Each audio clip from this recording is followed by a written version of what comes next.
इंदौर में एसआईआर प्रक्रिया को लेकर राजनीतिक आरोप प्रत्यारोप का दौर शुरू हो गया है।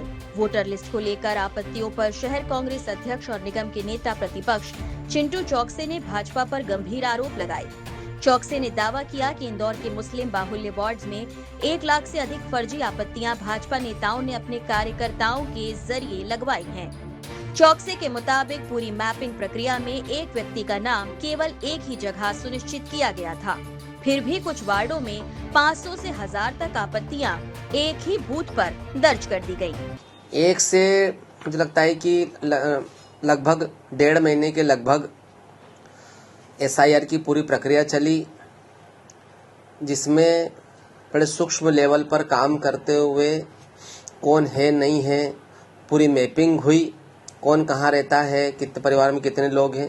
उसके बाद में मतदाता सूची का प्रकाशन हुआ और मतदाता सूची के प्रकाशन के बाद में लगभग मुझे लगता है कि आज 1 महीना के लगभग हो गया कि दावे आपत्तियों को लेकर एसआईआर की प्रक्रिया में मैपिंग जब हुई तो एक आदमी का एक ही जगह नाम हो ऐसा सुनिश्चित किया गया।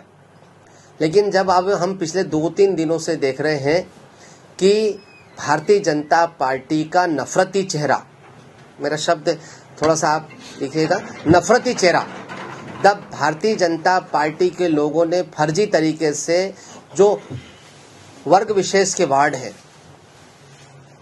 उन वार्डों में हजारों की संख्या में एक वार्ड में 5-5, 7-7, 8-8 हजार आपत्तियां फर्जी तरीके से लगा दी, फर्जी नाम से लगा दी। मैं इंदौर शहर के लोगों को ये बताना चाहता हूँ, प्रशासन को भी ये बताना चाहता हूँ कि ये भारतीय जनता पार्टी किस तरीके से इस देश में नफरत फैलाने में लगी है, भाई को भाई से लड़ाने में लगी हुई है। आज ये वोटर लिस्ट में नाम कटवाने के लिए आपने फर्जी तरीके से फर्जी लोगों से जब मोबाइल नंबर चेक किए गए तो फर्जी पाए गए। आज आदमी 200-400 रुपए रोज कमाता है, अब उसके घर में आपने नोटिस पहुंचा दिया कि आप अपना ये दस्तावेज दो, साबित करो कि आप हो कि नहीं हो। जब बीएलओज इनके घर गए और जब बीएलओ को संबंधित आदमी घर पे मिला, उसके बाद नोटिस देने का क्या औचित्य है? तो मेरा प्रशासन से भी, कलेक्टर महोदय से भी निवेदन है कि ये जो जाति और ज्यादती हो रही है इस पे तुरंत लगाम लगे और जो एक वर्ग विशेष को लेकर ये अभियान चला रही है भारतीय जनता पार्टी, इसको कहीं न कहीं यही रोकना पड़ेगा। अन्यथा मुझे लगता है कि पूरे देश को बांटने में लगी हुई है। कल हम कलेक्टर महोदय से इस विषय में मिलेंगे भी, अपनी आपत्ति भी दर्ज कराएंगे कि किस तरीके से और जिन जिन लोगों के नाम से फर्जी आपत्तियां लगी है उनके नाम से एफआईआर भी होना चाहिए। लेकिन ये भारतीय जनता पार्टी सिर्फ और सिर्फ हर मौके पे नफरत के अलावा कोई काम नहीं है, सिर्फ और सिर्फ परेशान करना चाह रही है हमारे अपने लोगों को। भैया कुछ संख्या निकल के सामने आई है क्या?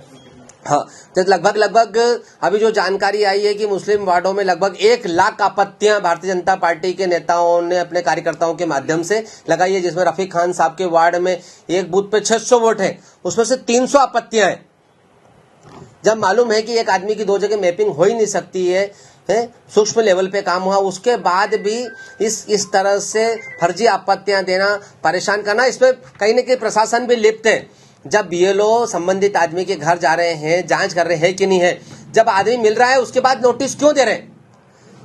तो मेरा प्रशासन से भी आग्रह है कि इस तरह से जाति चलती रहेगी तो हमको प्रशासन के खिलाफ आंदोलन करना पड़ेगा। इस तरह से जाति किसी भी तरह बर्दाश्त नहीं की जाएगी। कल हम मिलकर कलेक्टर महोदय से बात करेंगे इस विषय में। लेकिन एक बार फिर से भारतीय जनता पार्टी का सांप्रदायिकता से भरा एक क्रूर चेहरा, एक गंदा चेहरा, एक नफरती चेहरा सामने आया है। इंदौर शहर के लोगों को ये देखना चाहिए कि ये भारत हिंदू मुस्लिम सिख ईसाई सभी का है, किसी एक का नहीं है, और इसको आजाद कराने में भी सभी लोगों का बराबर का योगदान था। चौकसे ने आरोप लगाया कि भाजपा का नफरत भरा चेहरा फिर सामने आ गया है।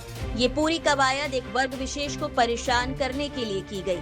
उन्होंने कहा कि कई मामलों में बीएलओ को संबंधित व्यक्ति घर पर ही मिलते हैं, लेकिन इसके बाद भी नोटिस थमा दिए गए, जिससे गरीब तबके के लोग दहशत में हैं।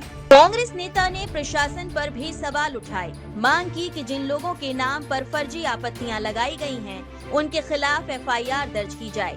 चौकसे ने चेतावनी दी कि यदि इस जातीय उत्पीड़न पर रोक नहीं लगी तो कांग्रेस सड़कों पर आंदोलन करेगी। उन्होंने कहा, इंदौर सबका है, भारत सबका है, इसे नफरत की राजनीति से नहीं बांटा जा सकता। पंजाब केसरी के लिए सचिन बहरानी की रिपोर्ट।